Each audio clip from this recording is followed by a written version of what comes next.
Baik, diam tak diam hampir 10 jam sebenarnya Syed, ya, keputusan pembarisan kabinet baru diumumkan oleh Yang Amat Berhormat Perdana Menteri, dan lebih kurang 46 jam kita bincangkan perkara ini Syed. Suatu yang besar akan diumumkan dalam minggu ini di rumah Syed. Itu rumah terbuka sebenarnya, bukan sembang yang substantif. Betul? Tapi ya bukan kejutan kerana ramai yang sudah bercakap-cakap tentang pembubaran kabinet ini. Betul. Dan ianya berlaku pada hari ini. Seawal pagi tadi sudah dikhabarkan. Segala spekulasi terjawab tengah hari tadi. Jadi untuk malam ni sebenarnya saya tak tahu nak bermula di mana.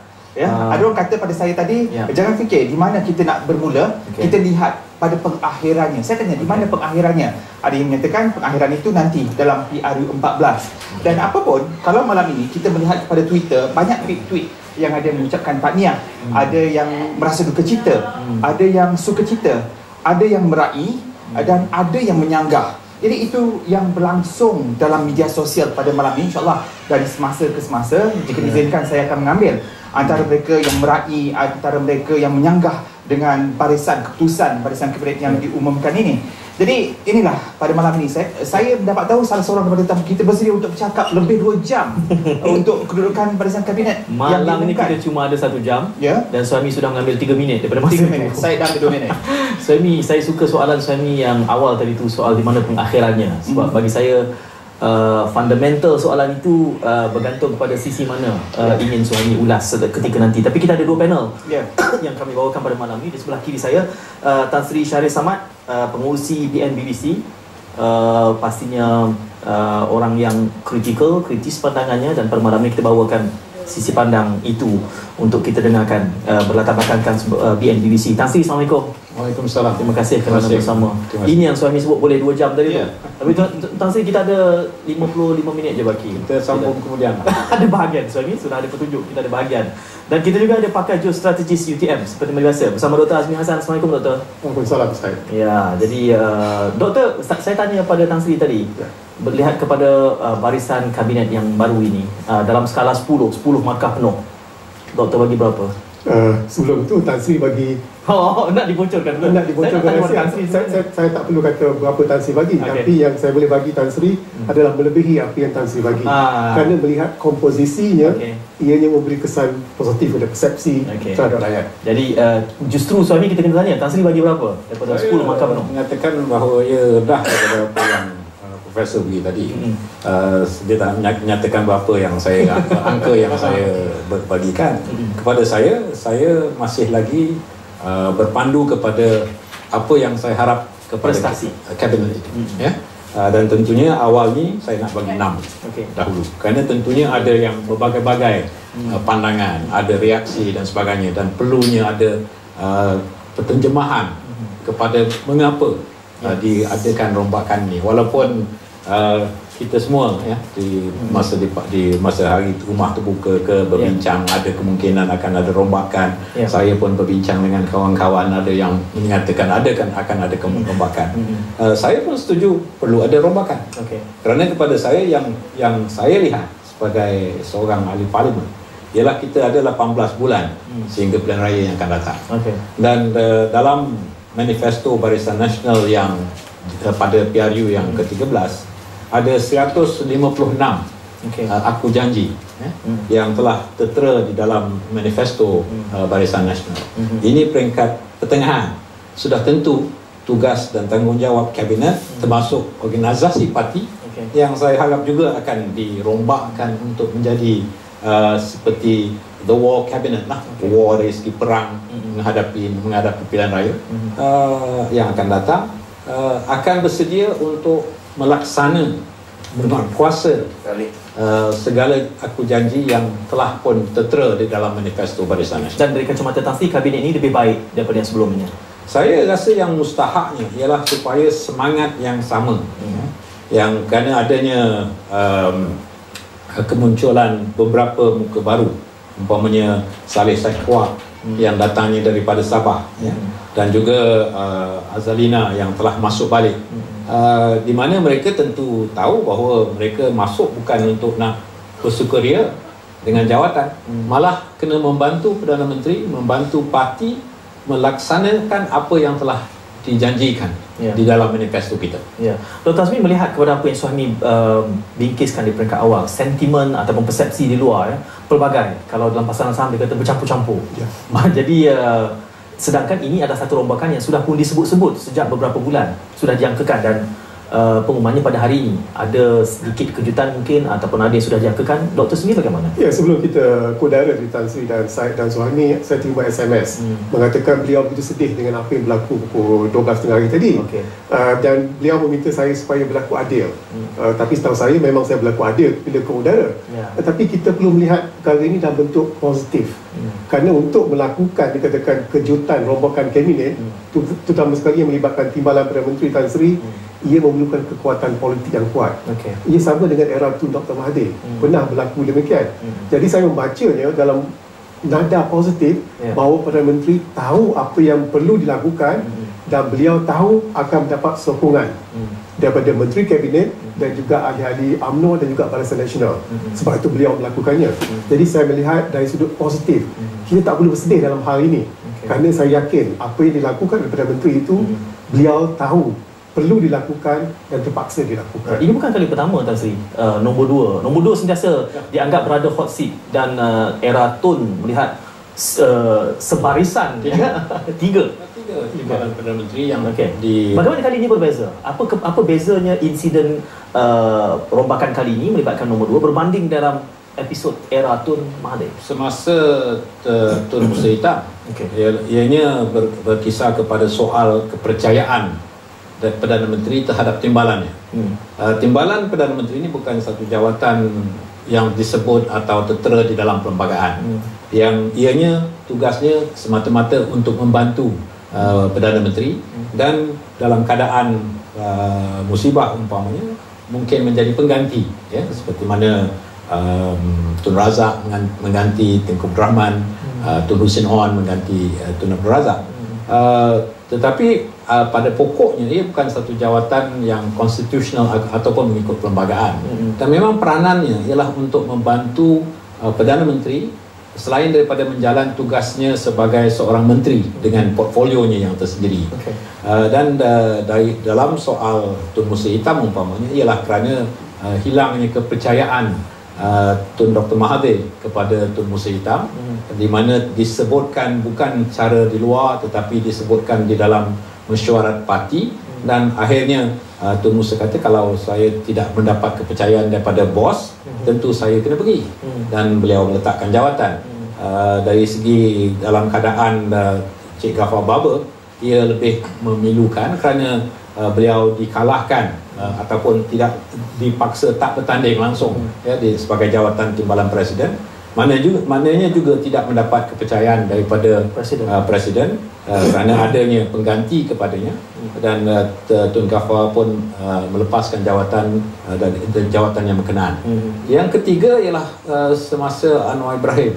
Datuk Seri Anwar Ibrahim pula bila diminta untuk mengambil cuti, tetapi memilih untuk melawan dan terpaksa dipecat, dan bila dipecat akhirnya keluar di jalan-jalan dengan demonstrasi dan sebagainya, dan terus ditangkap dan dimasukkan di bawah SA. Jadi keadaannya berbeza dalam keadaan kali ini, di mana Dato' Tan Sri Mahyudin mengambil pendekatan untuk menyuarakan ketidakpuasan hatinya, daripada masa yang awalnya di Janda Baik dalam satu keadaan yang tertutup, tetapi di video telah diviralkan, dan kemudiannya di dalam perjumpaan di satu perjumpaan parti, di mana secara terang sekali lagi diulangi perasaan hatinya, dan dalam keadaan itu jelas bahawa sebagai timbalan Perdana Menteri, beliau merasa agak gusar dan bimbang dan tidak mampu untuk menyatakan ketidakmampuannya untuk menjadi seorang timbalan sebagai timbalan Perdana Menteri kepada Datuk Seri Najib. Ada yang pantas berikutan kenyataan CDC yang Tan Sri sebutkan itu, mengatakan bahawa rombakan ini adalah bertujuan untuk menghentikan penentangan dalaman terhadap kes yang melibatkan 1MDB. Bagaimana Tan Sri dan juga Doktor melihat ini? Bagi saya tidak. memang mereka kaitkan dengan dikatakan pelucutan jawatan peguam negara dan juga penukaran jawatan ketua pengarah special branch ada juga berlaku pada hari ini. Tapi saya melihat bukan kes untuk menutup penyiasatan satu MDB. Saya membacanya kenapa rombakan dan pelucutan jawatan itu dilakukan adalah untuk supaya kumpulan ataupun dikatakan menteri-menteri kabinet itu dalam menghadapi isu satu MDB mempunyai satu suara. Kerana pada ketika ini kita lihat suara di luar. Suara berbeza boleh dilakukan di dalam dalam kabinet, dalam mesyuarat majlis tertinggi dan sebagainya ataupun pertemuan pribadi. Tetapi di luar harus ada satu suara. Saya ingat itulah yang penting, bukannya ia mengelakkan daripada penentangan dari segi dalam, tetapi janganlah membawa penentangan itu di luar. Kerana setiap menteri setiap kali, seminggu sekali berpeluang untuk mengadakan perbincangan terus menerus ataupun duduk ke depan bersemuka dan ataupun dalam majlis mesyuarat parti dan sebagainya untuk menyatakan apa yang tak kena. Saya rasa bukan yang mustahaknya ialah pandangan di luar itu harus diberikan. Umpamanya saya pernah saya menyatakan kepada anak saya, umpamanya saya kata, mengapa dia kata kabinet kita nakkan ianya lebih transparan, umpamanya. Saya kata saya pernah menentang, tetapi selagi saya menjadi ahli kabinet, saya kena menyuarakan penentangan saya di dalam. Dan segala apa keputusan yang dibuat bersama seketika saya dalam kabinet, saya tidak pula boleh pergi keluar dan kata saya tak bersetuju. Kan? Jadi maknanya konsep kabinet itu sebagai satu jawatan kuasa yang memang boleh membincangkan secara ikhlas dan terbuka dan mendapatkan penjelasan daripada pihak-pihak yang lebih mengetahui. Dan Tan Sri, apakah itu berlaku dalam kabinet, perbincangan kabinet? Saya pernah duduk dalam kabinet Tun Dr. Mahathir, umpamanya. Satu ketika ada seorang peniaga, seorang ketua bank ditangkap di bawah ISA. Saya menyoalnya dalam kabinet, bukan saya menyoalnya di luar untuk menjadi popular atau nak menunjukkan saya ni ada mungkin karisma ataupun sikap yang berlainan. Kerana peluang saya ada diberi kepada saya sebagai menteri untuk bertanya tentang satu perkara yang bukan pun portfolio saya. Dan akhirnya pihak yang berkenan telah dilepaskan. Tetapi maknanya peluang itu, walaupun semasa Tun Dr. Mahathir sendiri, kita berpeluang untuk berbincang kerana kita tahu bahawa ia dibincangkan secara tertutup dan boleh diselesaikan masalah secara tertutup. Dan semasa kabinet Tun Abdullah Ahmad Badawi sendiri pun, saya pun mempunyai pandangan yang tertentu tentang apa yang harus dilakukan dan saya harus berkempen ataupun meminta sokongan daripada ahli-ahli jemaah menteri yang lain. Dia masalah yang timbul sekarang adalah persepsi orang luar yang melihat kabinet itu tidak mempunyai suara langsung. Jadi itu yang timbul masalahnya sekarang. Terutama sekali isu satu MDB. Masalahnya juga sebenarnya, Doktor, ya, kita lihat UMNO di sebelum ini melaungkan transformasi, tapi dalam memperkatakan beberapa isu, kalau menjadikan 1MDB sebagai punca akibat yang mengakibatkan Tan Sri Muhyiddin digugurkan. Jadi ia ini bermakna sesuatu perlu dilakukan. Kerana bila ada isu je, anggota kabinet kena kunci mulut, tak boleh bercakap kepada halayak. Jadi transformasi itu tak berlaku. Itu transformasi ke arah keterbukaan. Maknanya prinsip kabinet ialah kita perlu mendapat jaminan bahawa kita boleh bercakap dalam keadaan yang tak membawa kepada padah di luar. Bahawa kalau katakan saya apa yang saya bercakap digunakan sebaliknya terhadap saya, di mana saya nak cakap. Tetapi kalau saya tahu di dalam kabinet saya boleh bercakap secara terus dan terang, bukan saja untuk portfolio saya sebagai menteri, tetapi portfolio rakan-rakan yang lain, dan ianya memberi peluang itu satu peluang yang memang dipelihara dan dijaga sebagai satu prinsip collective responsibility. Maknanya kita bercakap, Dan tentunya siapa yang nak akan umumkan atau apa yang nak dibicarakan, nak dibawakan keluar, tentulah soal menteri yang berkenaan ke ataupun jurucakap yang dilantik. Tetapi dalam masa kita sebelum kita sampai kepada keputusan itu, harus kita diberi peluang memberi pandangan dan pendapat kita.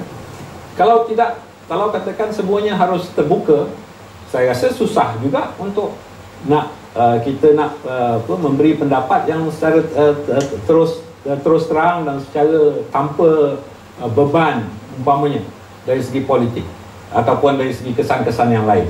Dan prinsip rahsia kabinet ini bukan rahsia yang tak boleh dicabar umpamanya atau tak boleh dibuka. Boleh diadakan permintaan umpamanya satu masa dahulu ada satu keadaan di mana minit kabinet telah dibuka, telah diumumkan. Tetapi pada prinsipnya saya rasa kalau dalam segi perbincangan yang kita nakkan satu keputusan yang bijaksana, harus semua yang ada terlibat dalam perbincangan itu mengetahui bahawa dia boleh menyuarakan pandangan dan pendapat. Itu dari segi prinsipnya, Tan Sri. Adakah prinsip itu dilaksanakan dalam perbincangan kabinet? Yang saya punya pengalaman lah. Saya hanya... Bukan pengalaman Tan Sri, pada ketika ini. Pada ketika ini saya tak duduk dalam kabinet Datuk Seri Najib. Saya rasa, tetapi saya tahu bahawa dan saya diberitahu bahawa perbincangan tentang 1MDB umpamanya memang begitu hangat, ya. Dan sama ada akhirnya puas hati tak puas hati dari segi soal ini, itu pendapat masing-masing. Tetapi saya dipahamkan beberapa kali telah dibincangkan soal 1MDB, dan sehingga kan semasa semasa Datuk Seri Najib tidak mempengerusikan satu mesyuarat jemaah menteri, Tan Sri Mahyudin pun menimbulkan perkara ini, dan ada juga sehingga diaturkan rombongan beberapa orang berjumpa dengan Datuk Seri Najib di luar daripada kabinet sebelum mesyuarat kabinet dan sebagainya, dan terus perbincangan itu berterusan di dalam kabinet. Dan tentunya hanya kita tak tahu, ya, tetapi pokoknya akhirnya kita tahu bahawa adanya keputusan. Keputusannya ialah antaranya okey, dirujukkan soal 1MDB ini kepada Auditor General, dirujukkan kepada PAC dan sebagainya. Ia juga menjadi keputusan yang diambil bersama oleh kabinet. Kerana tak ada siapa yang boleh membuat satu keputusan kecuali sudah mendapat segala maklumat. Dan itulah yang yang saya dipahamkan telah berlaku dalam tempoh ini. Dr. Azmi sebut di awal tadi bahawa doktor diminta tampil untuk berlaku adil pada malam ini. Mengapa timbulnya soal kemungkinan doktor untuk tidak adil dalam memberikan pandangan malam?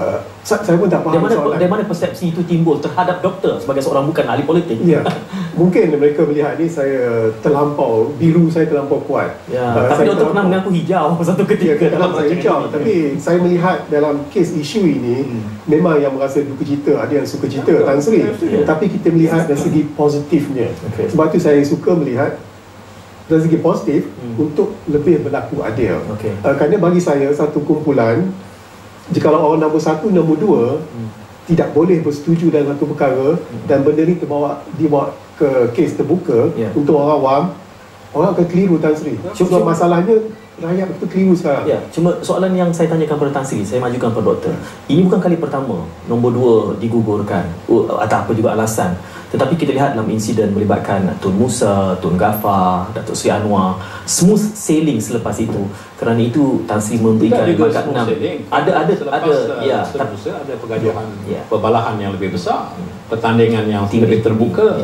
Kerana ada kemungkinan ianya akan mencetuskan keadaan sama juga seperti selepas Tun Ghaffar walaupun membawa diri, tetapi ada juga yang pihak-pihak yang rasa terkilan. Dan bila Anwar juga terpecat, ada juga pihak yang terkilan dan keluar bersama. Jadi bukan tidak ada reaksi. Dan kita boleh jangkakan yang sama untuk yang ini harus kita lihat. Kerana dari segi soalnya ialah kekuatan Datuk Seri Najib yang orang mencemooh hari ini ialah kerana kalau kita baca pun analisa daripada berbagai pihak bahawa satu kekuatan Datuk Seri Najib buat masa ini sebagai Perdana Menteri ialah tidak ada factionnya di dalam UMNO. Dan ini dilihat sebagai satu keadaan yang berbeza sangat daripada masa-masa yang dahulu. Jadi kalau tidak ada timbulnya faction di dalam UMNO, soalnya bagaimana nak menguruskan mereka yang merasa kecewa. Jadi soal ini belum lagi kena dihadapi. Mesti ada reaksi yang kalau tak pun di Johor, mungkin tentunya di Pagoh kawasannya sendiri. Kalau tak di seluruh Sabah, tentunya di Sempurna. Ya, tentu ini dua negeri yang menjadi fokus hari ini.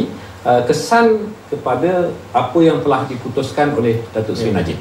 Tetapi walaupun dalam keadaan tidak ada faction di dalam UMNO buat masa ini, tentunya mungkin ia boleh menimbulkan faction yang lain, keadaan yang berlain.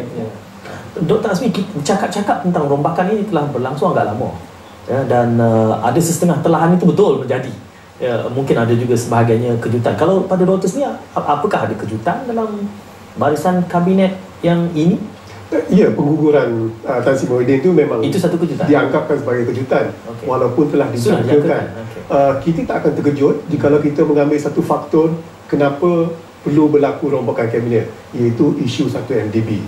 Sebab itu dia katakan Tan Sri isu 3 timbalan Perdana Menteri yang digugurkan semasa era Tun Dr. Mahathir dan pada ketika ini adalah agak berbeza. Kerana pada hari ini isunya adalah satu sahaja, 1 MDB. Dan yang dikatakan yang menjadi sentuhan yang paling dekat adalah Perdana Menteri sendiri. Jadi itu timbul persepsi negatif sendiri mengapa pengguguran itu terpaksa dilakukan, walaupun ianya memberi kesan yang lebih baik kepada persepsi umum. Sebab itu dikatakan seperti Tan Sri kata tadi, walaupun UMNO tidak ada kumpulan-kumpulan yang tertentu, tim A ataupun tim B, kabilah-kabilahnya. Ya, betul. Tapi kalau kita kaitkan dengan 1 MDB, UMNO terpaksa menghadapi cabaran yang getir selepas ini. Cabaran yang agak getir. Kita mungkin tidak melihat belahan UMNO itu secara dalaman, tetapi persepsi di luar Barisan Nasional itu bahkan juga penting.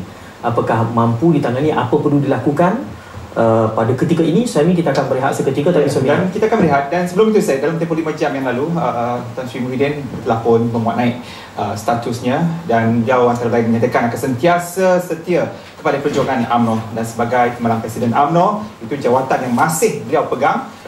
Saya akan terus melaksanakan amanah yang telah dipertanggungjawabkan kepada beliau. Baik saudara, kita berdiri. Rombakan kabinet itu tajuk lanskap khas yang kami bawakan pada malam ini. Malah umum dapat mengetahui kedudukan dan siapa yang terkeluar dan siapa yang menduduki kerusi dalam kabinet yang dianggap sebagai kabinet boleh bekerja, kabinet PRU 14. Dan pastinya dalam kita mendapatkan pelbagai sudut pandangan, bersama saya di dalam pada ketika ini adalah Profesor Dato' Dr. Muhammad Mustafa Ishak, Timbalan Chancellor Institut Utara Malaysia, dan juga Ketua Kluster Politik dan Keselamatan di Dalam. Hello, Assalamualaikum Prof. Waalaikumsalam warahmatullahi wabarakatuh. Jadi terima kasih Prof kerana bersama lanskap khas pada malam ini. Baik, saya juga dah mengajukan soalan yang serupa sebenarnya kepada Tan Sri dan juga kepada Doktor, dan saya nak juga ajukan kepada Prof. Kejutan dalam rombakan kabinet bagi Prof. Ya, saya kira rombakan yang paling mengejutkan tentunya apabila berlaku pengguguran pada Timbalan Perdana Menteri ataupun Timbalan Presiden UMNO dan juga kepada seorang Representatif Kanan, iaitu Datuk Seri Shafie Amdal. Kira penggantian itu satu hal, tapi pengguguran mereka pastinya telah menghantar satu shock wave, satu kejutan kepada seluruh negara dalam arena politik negara. Ini satu perkara yang tidak dijangka oleh ramai pihak, tapi telah berlaku, dan tentunya akan ada banyak ulasan-ulasan, pandangan-pandangan dan sebagainya kenapa perkara itu berlaku. Okey, Prof, saya melihat baik di Facebook, di Twitter, malah di Astro Awani, saya petik di sini, yang nyatakan buat masa ini Tan Sri Muhyiddin Yassin masih kekal sebagai Timbalan Presiden UMNO. Namun dinyatakan di sini, adakah penyikiran veteran politik ini, Tan Sri Muhyiddin Yassin, bakal menjurus pada berlakunya kemelut dalam parti pemerintah ini?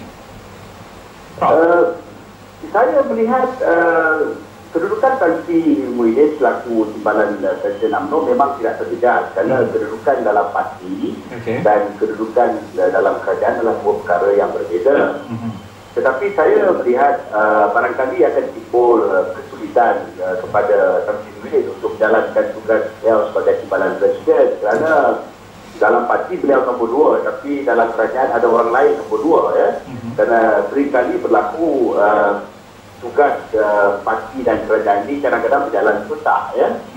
Dan kedudukannya susah itu. Jadi soalnya sejauh mana Tan Sri Muhyiddin yang masih kekal sebagai timbalan Presiden UMNO boleh menjalankan tugas beliau sebagai timbalan Presiden UMNO itu dengan berkesan dan supaya masa beliau masih timbalan Presiden ini satu perkara yang kita semua akan dapat melihatnya selepas ini lah ya.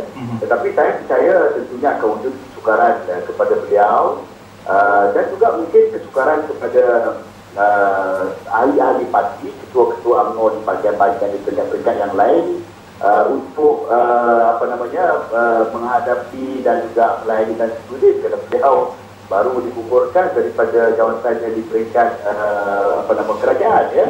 Jadi memangnya ini akan merupakan satu masalah yang perlu ditangani oleh UMNO sebagai sebuah parti dan tidak dilupakan juga kedudukan seorang lagi naib presiden iaitu Datuk Seri Shafie Azhar. Dua-dua mereka ini adalah merupakan pemimpin-pemimpin yang ada pengaruh yang besar dan ada pengikut mereka dan saya percaya tentunya ini akan memerlukan satu usaha yang lain di pihak Perdana Menteri dan juga Presiden UMNO untuk menanganinya dengan rapi dengan baik supaya UMNO tidak berpecah. Yang ditimbangi ialah UMNO berpecah. Dan apabila UMNO berpecah dan dalam situasi di mana UMNO sedang menghadapi pelbagai isu dan cabaran ya, baik peringkat kerajaan, peringkat persepsi yang paling sulit sekali adalah persepsi kerana apa yang berlaku semasa pilihan raya umum yang lalu yang 13 pun belum pulih sepenuhnya. Dan sekarang ini UMNO PN menghadapi banyak lagi cabaran-cabaran baru dan isu-isu baru yang berat, yang besar dan ditambah pula dengan apa yang berlaku pada hari ini. Saya kira cabaran kepada UMNO dan PN sekaligus masih besar dan malah lebih besar daripada keadaan sebelum ini. Jadi soalnya UMNO perlu bertindak segera, PN perlu bertindak segera kerana parti-parti komponen juga masih lagi ada yang berkecamuk. Walaupun kita tahu pembangkang Pakatan Rakyat juga berkecamuk, tetapi PN juga tidak cukup sempurna ya, kerana dengan apa yang berlaku sekarang ini memerlukan satu usaha bersepadu dan satu usaha yang betul-betul teliti dan rapi ya, kerana masa tak banyak, tinggal lebih kurang 2 tahun lebih saja lagi. Jadi soalnya UMNO memerlukan satu langkah besar, langkah drastik bagi memastikan parti ini tidak berpecah dan parti ini masih boleh memperbetulkan apa juga isu masalah dan juga persepsi yang dihadapi oleh rakyat. Dan dalam politik ini persepsi ini sangat penting ya, dan dikuasai supaya memberikan parti mendapat satu gambaran imej yang baik ya, dan dapat menghadapi pilihan raya dan menang. Jadi ini saya kira cabaran besar yang akan dihadapi oleh UMNO selepas ini. Okey, baik. Terima kasih Prof kerana bersama Lanskap Khas pada malam ini. Jadi saya itu tadi sedikit sebanyak pandangan yang diberikan oleh Profesor Dato' Dr. Muhammad Mustafa Ishak yang kerap kali menyentuh tentang kerisauan, kebimbangan, perpecahan di kalangan UMNO. Kalau kita lihat tadi apa yang kita dengar tadi tentang di kalangan parti komponen itu sendiri masih belum stabil. Kelahan Tan Sri melihat kepada pengalaman pengunduran timbalan-timbalan Perdana Menteri sebelumnya, kemungkinan yang berlaku untuk kali ini. Dia kalau dilihat kepada UMNO, saya rasa secara sejarahnya ialah soal negeri yang terlibat, pemimpin dan negeri yang berkenaan. Tentunya sebab saya tadi awal mengatakan bahawa harus perhatian diberikan kesannya kepada Johor umpamanya atau kesannya kepada Sabah ya. Kerana mungkin dengan keadaan seorang wakil daripada Perak menjadi timbalan Perdana Menteri, ia membawa satu perasaan yang lain ya, dan boleh menambahkan kepada kegairahan mereka, untuk optimisme mereka juga, perasaan optimis mereka apabila Datuk Seri Zahid Hamidi menjadi timbalan Perdana Menteri. Tetapi bagi Johor pula akan timbul soalnya kehilangan seorang anak Johor sebagai timbalan Perdana Menteri, jawatan yang tinggi. Di Sabah bagaimana pula keguguran Datuk Seri Shafie Apdal pula disambut dari segi kesan rakyat di Sabah dan juga di kawasan-kawasan lain daripada sempurna. Jadi inilah yang harus diberikan perhatian. Dan begitu jugalah bila umpamanya soal bila Tun Musa Hitam umpamanya berhenti daripada secara sukarela daripada jawatannya, ia juga menimbulkan keadaan dan perasaan di negeri Johor. Dan apabila bergabung bersama dengan Tengku Razali dalam pertandingan tim A, tim B, ia membawa Kelantan dan Johor bersama, dan juga pihak-pihak yang lain ya, di negeri-negeri di Semenanjung.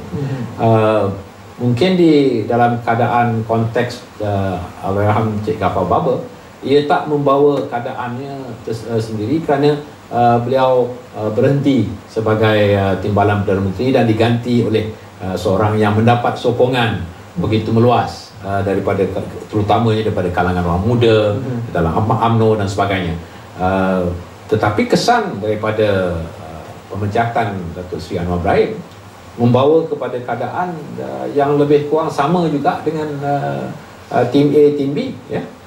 Sehingga dalam PRU pada tahun 1999 kita lihat bagaimana UMNO merosot bilangan kursinya ya. Kesannya memang terasa di kawasan, di kursi-kursi UMNO hingga kan PAS menang begitu banyak dan Presiden PAS menjadi ketua pembangkang.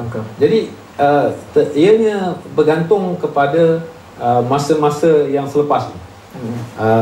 Sama ada isu yang dibawa oleh Tan Sri Mahyudin sebagai nak memperjuangkan tentang ketidakpuasan hatinya terhadap 1MDB umpamanya, benar-benar menjadi satu isu yang tak dapat diselesaikan ya? Dan terus rakyat dan ahli parti kehilangan kepercayaan kepada Barisan Nasional dan UMNO, ataupun ia masih tidak dilihat sebagai satu yang begitu satu yang mudah dijawab akhirnya apabila penyiasatan dibenarkan berjalan dengan seperti yang berlaku sekarang ini. Kerana hari ini dengan bulan Jun umpamanya berbeza ya, dalam keadaan 1MDB, kerana pada bulan Jun hanyalah PAC dan Ketua Audit Negara yang menyiasat 1MDB. Hari ini bukan sahaja Ketua Audit Negara, bukan sahaja PAC, tetapi juga Bank Negara, SPRM dan juga pihak polis, dan juga berlakunya pendedahan bagaimana surat khabar Age umpamanya telah mengambil ataupun menipu kepada pihak yang memegang dokumen-dokumen kepada Petrol Saudi. Jadi berbagai-bagai perkembangan baru telah berlaku dan keadaannya bukan masih lagi berada pada tahap yang lama. Jadi proses ini takkanlah ia menjadi, saya nampak kalau Tan Sri Mahyudin rasakan ataupun Datuk Seri Shafie Apdal rasakan bahawa isunya ialah 1MDB dan maka dijajakan isu itu di sana sini. Tetapi kalau isunya ialah soal ketelusan, soal accountability, soal urus takbir, mungkin ia boleh dijawab akhirnya oleh pihak kerajaan dan pemerintah dengan tindakan yang perlu dilakukan daripada yang berterusan daripada terhadap 1MDB. So jadi saya dalam perubahan kabinet ini bukan sahaja susuk tubuh siapa yang menduduki kerusi itu akan diberikan perhatian selepas ini, tapi juga dari segi kementerian itu sendiri, Doktor ya, kita melihat Kementerian Pelajaran sudah diwujudkan Kementerian Pengajian Tinggi dipisahkan, malah diwujudkan juga Timbalan Menteri 2 dalam MITI. Sebelum ini tak ada. Jadi ini antara perubahan-perubahan juga yang berlaku dalam kabinet kali ini, Doktor. Ya, perubahan itu saya melihat secara kebetulan yang perlu dilakukan tapi tidak berkesempatan. Jadi apabila robohkan kabinet itu dilakukan, maka Kementerian Pengajian Tinggi dan Pendidikan dibahagikan dua, dan ramai yang tidak menyebut langsung Datuk G. Palanivel telah digugurkan, tidak ada wakil lagi dalam Menteri MIC, cuma tinggal Datuk Seri Subramaniam, tidak disebutkan lagi. Itu saya lihat isu-isu sisipan saja. Bagi saya tidak memberi impak kesan yang agak besar. Tapi isu satu MDB ni dikatakan perlu diselesaikan segera. Perlu diselesaikan sebelum menjelang PRU14. Masalahnya Tan Sri adalah mungkin pada ketika ini kumpulan dalam UMNO tu tak ada. Tapi bergantung kepada apakah tindakan Tan Sri Mahyudin selepas ini. Tapi kalau kita baca kenyataan yang dikeluarkan, beliau dikatakan mempunyai jiwa yang tinggi. Beliau menerima keputusan itu dengan hati terbuka. Jadi harapannya apa yang dinyatakan pada hari ini juga berlanjutan sebulan, 2 bulan, 3 bulan akan datang. Kerana kita tahu bahawa beberapa bahagian UMNO akan melakukan dikatakan mesyuarat dan juga pemilihan. Dan jika timbul bahawa tim ini adalah tim Tan Sri Mahyudin dan tim ini adalah tim Datuk Seri Najib, maka itu akan menjadi satu masalah yang besar yang perlu ditangani dan perlu diselesaikan sebelum menjelang PRU14. Itu yang paling dikatakan kritikal UMNO perlu hadapi. Soalan susulan Tan Sri seketika nanti. Pemanggil di talian, Encik Muhammad Mahir. Hello. Assalamualaikum Tuan Syed.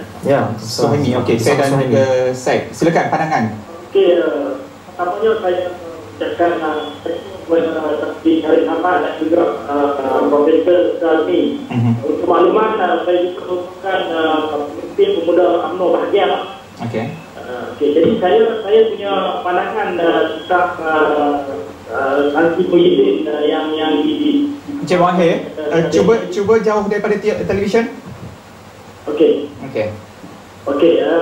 Saya kira bahawa mungkin kalau di masa-masa yang lalu tentang soal pimpinan UMNO ni, saya lihat bahawa bila berlakunya pemikiran alat Perdana Menteri yang ia merupakan satu senario politik yang agak sensasi dalam konteks negara besar. Jadi saya rasa mungkin saya minta pandangan daripada Tan Sri Syaril, apakah dari apa penggantian di malam Perdana Menteri ini daripada Tan Sri Mahyudin kepada Datuk Seri Zahid Hamidi ini akan memberi satu implikasi ataupun dampak yang penting kepada pergerakan UMNO di peringkat pusat, di peringkat bahagian negeri dan juga di peringkat cawangan-cawangan. Kerana mungkin pada hari ini kita lihat bahawa sebelum ini malam nanti Tan Sri Mahyudin merupakan orang yang kita lihat cukup bersih dari segi kepimpinan politik beliau. Ada semasa beliau jadi Menteri Besar Johor, beliau dalam kabinet Tun Dr. Mahathir, Tun Abdullah. Jadi mungkin ini memberi satu dampak yang cukup besar kepada kepimpinan di peringkat bahagian dan juga cawangan. Jadi saya minta komen istirahat daripada Tan Sri Syaril tentang ini. Terima kasih Encik Mahir. Sebagai orang Johor lah, nampaknya kan. Saya melalui kepimpinan atau pentadbiran Tan Sri Mahyudin sebagai Menteri Besar, dan saya melalui juga kepimpinan semasa Datuk Seri Tun Dr. Mahathir. Saya sebenarnya lah, kalau rasakan hati saya, dari segi pengamatan saya, bahawa satu perkara yang menjadi masalah bagi saya sebagai Ketua Bahagian dan juga Ahli Parlimen selama masa pentadbiran Tun Dr. Mahathir ialah apa yang dilakukan, dasar yang dibawa itu terlalu mementingkan kepada kumpulan di atas dan bukan kepada pembangunan yang lebih merayat, lebih tertumpu kepada kumpulan bawah, ya. Kerana teori pembangunan ketika itu, dan ini ialah zaman Tun Dr. Mahathir, zaman Tan Sri Mahyudin sebagai Menteri Besar, di mana pembangunan yang dibawa bagi masyarakat maupun orang Melayu dan bukan Melayu ialah kepada satu pembangunan yang berasaskan kepada teori limpahan daripada atas ke bawah. Dan saya sebagai pengurusi Barisan Nasional BNBBC menyokong dasar ekonomi Datuk Seri Najib, kerana tidak ada saya nampak satu kerajaan pun yang mengamalkan dasar yang jelas menumpukan kepada kumpulan B40, iaitu 40% kumpulan bawah 40% yang ke bawah, ya. Dan saya menyambutnya dari segi kerana ia sebati dengan harapan saya. Kalau kita nak membangunkan, jangan kita hanya fikirkan pembangunan kumpulan elitis ataupun model yang dibawa oleh di Korea Selatan umpamanya dengan cara begitu, tetapi tentunya adanya penglibatan dan penyertaan secara inklusif daripada peringkat bawah, seperti mana yang dibawa dalam dasar kerajaan hari ini, ya. Dan kesan daripada itu juga akan terasa di dalam UMNO itu sendiri, di mana kalau UMNO pun yang lebih mengutamakan tentang soal akar umbi, ya, dan sokongan orang ramai dan kumpulan yang B40 dan kumpulan pertengahan dan sebagainya, haruslah ekonomi itu pun menepati dengan perjuangan UMNO itu sendiri. Kalau katakan UMNO dilihat sebagai parti kapitalis umpamanya yang terlalu pro bisnes, terlalu pro kumpulan elit, ya, ia juga akan membawa kesannya yang tersendiri. Dan sebab itu saya lihat bahawa peranan Timbalan Perdana Menteri hari ini, iaitu Datuk Seri Zahid Hamidi, bersamalah dengan menteri-menteri yang lain, harus memahami bahawa penyelesaian masalah tak boleh kita lakukan ikut silo, ya. Kementerian ini jaga soal kementeriannya sahaja, malahan kena ada secara pendekatan yang lebih bersepadu di antara kementerian-kementerian. Umpamanya cerita soal harga barang ataupun harga hidup, cost of living, cost hidup, ia bukan saja melihat kepada soal pengeluaran di dalam Kementerian Pertanian, tetapi melibatkan juga soal logistik di bawah Kementerian Pengangkutan, dan juga melihat kepada soal pengedaran dan peruncitan di bawah KPDN-KK. Jadi selama ini pun kita berdepan dengan satu masalah untuk menghuraikan, untuk merungkaikan masalah ini. Kerana kita bertindak seperti silo dan melihat kepada empire kita sendiri atau wilayah kita sendiri, dan tak mampu untuk mencantumkan pandangan, ya, daripada semua pemain yang penting yang duduk di bawah kementerian masing-masing. Tan Sri, kalau saya faham hujah Tan Sri itu menggambarkan bahawa sokongan Tan Sri kepada dasar semasa adalah kerana pendekatannya yang lebih merakyat, lebih menyantuni keperluan masyarakat bawahan. Namun di sisi yang lain juga kita harus lihat dampak kepada sokongan, kerana realitinya popular vote kepada Barisan Nasional itu menurun. Bagaimana kita menjelaskan itu?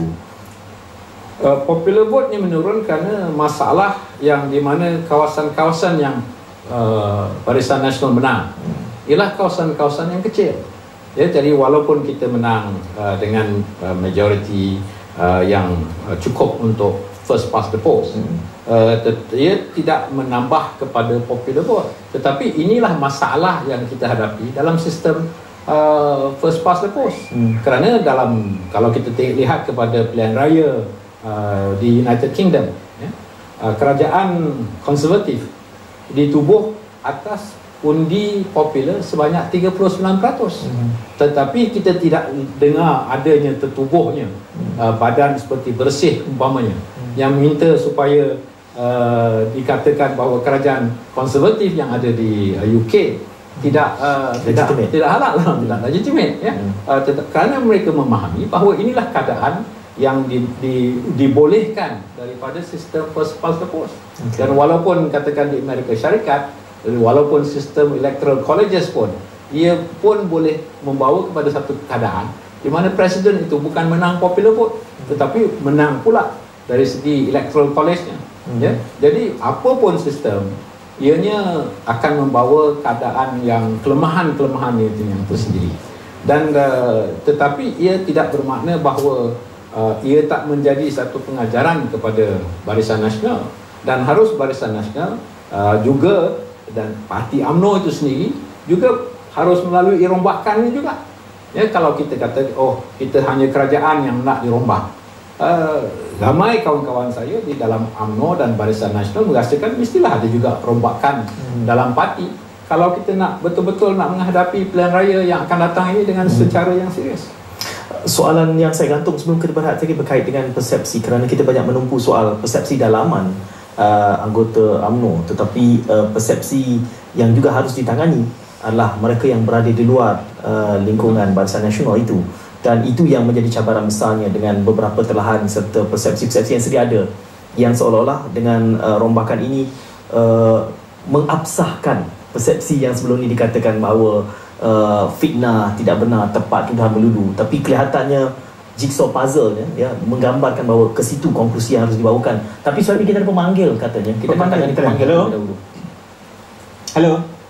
Halo, Assalamualaikum. Waalaikumsalam. Siapa di talian? Saya Safi Yudin daripada Al-Ustaz Kedah. Sila pandangan atau soalan ringkas dan padat? Satu soalan kepada ahli panel. Okey, silakan. Pada pandangan saya sebagai seorang rakyat Malaysia, saya tak setuju Zaid Hamidi jadi timbalan. Pasal apa? Dia biasa suruh bebaskan Raja Judi Pol. Jadi saya tak setuju lah. Tak saya lah jadi timbalan pada 6 Menteri. Okey, baik. Terima kasih Tuan Saifuddin. Pandangan. Itu pandangan-pandangan di mana seperti mana yang telah dinyatakan tadi oleh Tan Sri kepada saya, bahawa di kalangan keyboard warrior juga mempunyai pandangan mereka, dan apa yang dilakukan oleh Yang Berhormat Perdana Menteri hari ini adalah untuk menunaikan lagi hajat di kalangan mereka yang membuang undi pada PRU 13 yang lalu. Tan Sri. Ya, betul. Saya rasa yang dia bukan saja kerajaan, tetapi parti juga harus dirombakkan. Karena kita tak boleh mengambil sikap bahawa ini berjalan macam biasalah, kerana sebenarnya kita memerlukan satu gerakan perubahan yang telah pun dijanjikan di bawah program transformasi kerajaan. Sebenarnya umpamanya satu cerita yang kita tahu ialah Speaker Dewan Rakyat Tan Sri Pandika umpamanya sudah mendapat persetujuan daripada Perdana Menteri untuk membawa reform kepada Parlimen. Dan saya beritahu kepada Menteri di Jabatan Perdana Menteri, Saudara Paul Lau umpamanya, saya kata inilah masanya untuk pemerintah yang pihak kabinet yang bertanggungjawab mengenai dengan transparansi ataupun ketulusan dan juga urus tadbir, membawa juga pandangan agar adanya mengambil kesempatan dan peluang daripada transformasi Parlimen itu untuk mencapai sebahagian daripada objektif dan matlamat transformasi politik yang diwawarkan oleh Perdana Menteri. Tidakkah transformasi politik itu Tan Sri akan lebih pantas dan mudah dilakukan jika kita tidak memfokus kepada parti, sebaliknya struktur politik itu keseluruhannya? Struktur politik itu sendiri, pasal dia akan melibatkan berbagai pihak. Kerana kalau dilihat kepada Parlimen umpamanya lah, saya rasa saya punya rasa kalau kita nak ubahkan politik dan cara dan sistem dan struktur politik itu, kita kena bermula di atas. Di atasnya ialah Parlimen. Itulah institusi politik yang terbesar dan terpenting. Jadi kalaulah daripada Parlimen itu juga eksekutifnya menjadi ahli Parlimen, dan kalau tak diubahkan Parlimen itu sendiri dari segi peranannya, jadi kita akan berada dalam keadaan yang ketinggalan dari segi apa yang diharapkan oleh masyarakat. Jadi inilah yang peluang yang besar di mana persetujuan daripada kabinet, daripada Perdana Menteri agar Tan Sri Pandika harus mulakan proses itu. Dan saya minta supaya di pihak kerajaan juga mengantar permintaannya. Bagaimana umpamanya harus Parlimen boleh bekerja dengan lebih cekap, bagaimana kerajaan boleh eksekutif dan Parlimen itu mempunyai pendirian yang agak seimbang, dan peranan Parlimen juga lebih detail dari segi meluluskan undang-undang, untuk melihat kepada bajet. Ini banyak perkara yang boleh dilakukan, termasuk juga dari segi integriti. Seorang ahli Parlimen harus mungkin dia mengambil contoh daripada Parlimen Britain, mempunyai declaration of interest umpamanya, ataupun mengisytiharkan segala kepentingannya, bukan mengisytiharkan harta tetapi mengisytiharkan kepentingan, dan juga mengisytiharkan bila mereka mendapat tajaan daripada kerajaan asing. Dan inilah perkara-perkara yang akan kita lihat berlaku sebelum pilihan raya akan datang. Saya gantungkan satu soalan tadi, kerana apa yang kita bicarakan hari ini berhadapan dengan benteng persepsi yang tebal dari kalangan masyarakat umum, dan persepsi itu saya bahagikan kepada dua tadi. Dalam kalangan ahli UMNO yang melihat perubahan ini, dan juga Barisan Nasional khususnya, dan juga mereka yang di luar dengan sikap sinikal kritis mereka terhadap realiti ini bagi mereka mengabsahkan kepada beberapa persepsi sebelum ini. Bagi mereka maka benarlah ia telah melengkapkan jigsaw puzzle.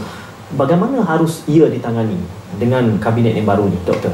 Ya, masalahnya adalah Tan Sri, persepsi orang luar terhadap kerajaan dan juga UMNO adalah kerajaan tidak mempedulikan sangat. Dikatakan, kata Tan Sri tadi, kos sara hidup. Umpamanya perhatian diberi kepada kumpulan 40% ke bawah itu. Kalau kita lihat GDP, EDP dan juga dalam kes 11, saya sebenarnya memberi tumpuan, tapi penyampaiannya tidak sampai. Betul. Tak sampai sebenarnya. Ada kesilapan. Dikatakan Allah mempelekehkan apa yang cuba disampaikan. Jadi itu harapannya juga, salah satu harapan perombakannya adalah untuk menyelesaikan satu MDB. Itu perkara pokok, perkara utama, tapi yang penting juga adalah penyampaian. Apa yang kerajaan nak lakukan. Jadi harapannya dah ya, soalannya adakah kabinet baru ini mempunyai daya penyampaian yang lebih baik? Bagaimana pemahaman Tan Sri? Saya percaya sebenarnya bahawa tak ada siapa yang duduk di kabinet tu tak sedar bahawa kita di pertengahan tempoh kita. Ya. Semua memahami keadaan itu kerana mereka ahli politik, pemimpin parti dan sebagainya. Dan saya sendiri sebagai pengurusi BNBBC mengutarakan pandangan bahawa segala yang dirancangkan umpamanya di bawah rancangan Malaysia ke-11 tak bolehlah hanya berpandu kepada apa yang EPU minta ataupun apa yang UPN minta di peringkat negeri. Harus dilihat pandangan daripada wakil rakyat dan ahli parlimen di kawasan yang berkenaan, dengan harapan dan juga dengan penuh kepercayaan bahawa mereka mengetahui apa yang rakyat mahu. Ya, dan bila dilibatkan ahli parlimen itu dalam proses-proses seperti ini, jadi persepsi itu akan dapat dirungkaikan bahawa sebenarnya kalau orang kata kita kalah sebenarnya banyak kerana social media umpamanya dalam PRU ke-13 sebagai contoh, ya. Saya secara ikhlas menyatakan bahawa bila sampai je pada PRU ke-13, saya terus tutup dan tak melayani Facebook saya. Kerana saya percaya bahawa pandangan di bawah berbeza daripada pandangan di dunia cyber. Di Johor Bahru saya mempunyai 100,000 pengundi dan saya berusaha tanpa Facebook, tanpa banyak SMS dan berusaha secara face to Facebook, iaitu secara berdepan dengan pengundi dan masyarakat supaya mereka melihat apa yang dia dikatakan oleh satu kumpulan yang lain berbeza dengan kenyataan dan realiti yang sebenar di depan mata mereka. Dan satu lagi harapan saya dan Tan Sri, bila menjelang PRU 14 ni, harapannya adalah Tan Sri jangan tutup Facebook. Kerana masalahnya persepsi orang di bawah itu dibentukkan oleh alam maya. Jadi penting dikatakan bukan saja kabinet, ahli-ahli Parlimen Barisan Nasional perlu menggunakan alam maya ni sepenuh-penuhnya. Jadi sebab itu dikatakan penting untuk mengurus persepsi pada ketika ini. Dikatakan bahawa kenapa Barisan Nasional dikatakan tidak mendapat undi popular yang besar pada PRU 13 adalah kerana pada awal lagi mereka dah tewas di alam maya. Saya mempunyai pandangan yang lain.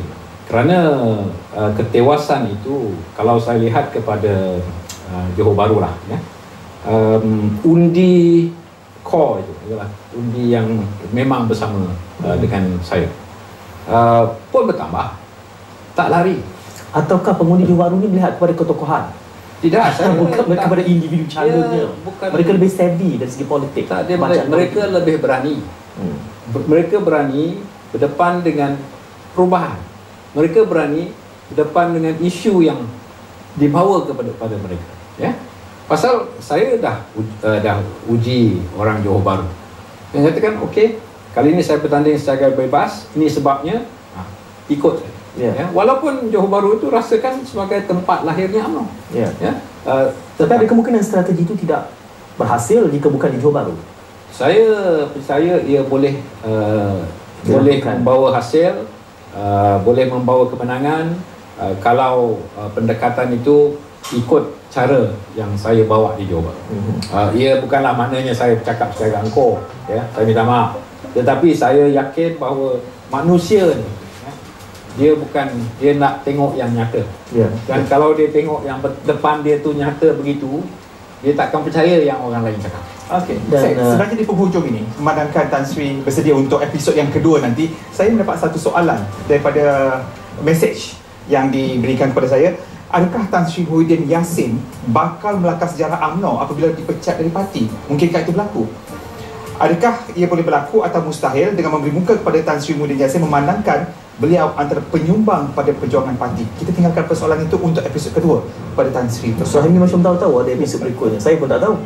Saya perlukan 10 saat lagi. Bila Tan Sri mengatakan pengundi di JP itu begitu savvy sekali, saya punya maklumkan dari Tan Sri bahawa saya mengundi di Parlimen Pulan Johor. So, tapi undi adalah rahsia, ya? Undi masih lagi rahsia. Terima kasih kepada Tan Sri dan juga Dr. Azmi, ya, kerana bersama membicarakan, dan pastinya riak yang akan berlangsung esok lusa akan harus terus diberikan penafsiran untuk kita mematangkan rakyat Malaysia seluruhnya. Saya ucap terima kasih kepada Tan Sri dan juga Doktor, dan kita jumpa lagi dalam kesempatan akan datang, insyaAllah. Assalamualaikum.